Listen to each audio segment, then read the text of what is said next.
September 2000. High above the Dallas skyline, executives running the world's largest movie rental chain await a pitch from a struggling mail-order competitor. On one side of the table sits a retail colossus with thousands of locations. On the other, a small startup bleeding cash and looking for an exit strategy. The startup's founders offer to sell their entire operation for $50 million. The executives in the room laughed at the price tag. To a company of their scale, $50 million was a rounding error, yet they flatly refused to write the check. That single moment of derision triggered a chain of events that eventually erased all 9,000 of these stores from the map. At its peak, Blockbuster was an inescapable physical presence. Millions of customers navigated aisles packed with VHS tapes and DVDs every single weekend. Behind this massive retail footprint lay a business model that relied on extracting profit from customer mistakes. Base rentals brought steady cash, but late fees accounted for $800 million in profit.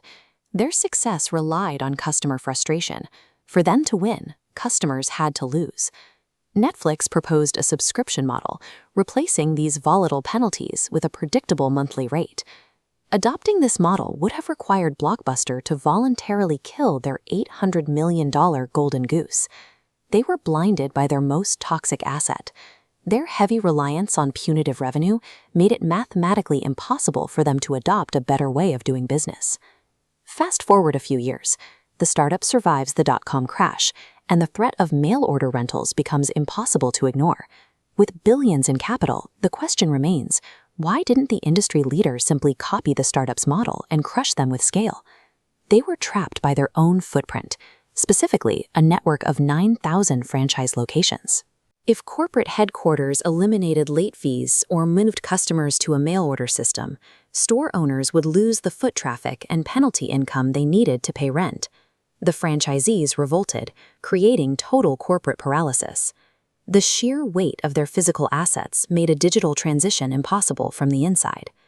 While Blockbuster fought its own store owners, Netflix continued to ship discs across the country, building a massive user base without a single brick-and-mortar obstacle.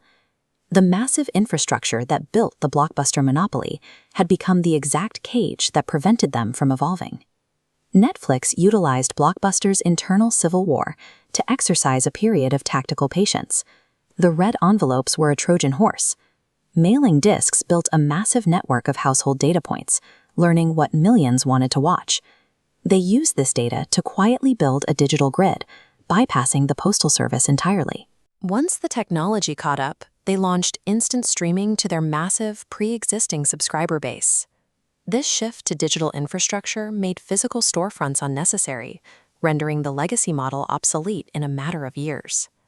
By 2010, the balance of power had completely inverted. Blockbuster filed for bankruptcy, crushed by the debt and maintenance costs of a physical empire that no one needed anymore. By moving the entire market to the cloud, Netflix forced every major media company on Earth to abandon physical retail logic and play by the rules of digital distribution. Today, Netflix is the incumbent. They are the giant raising prices and fighting to keep their lead against a new generation of legacy studios and tech giants. As they sit at the head of the table today, one has to wonder if they are staring at a new, microscopic threat and making the exact same fatal miscalculation.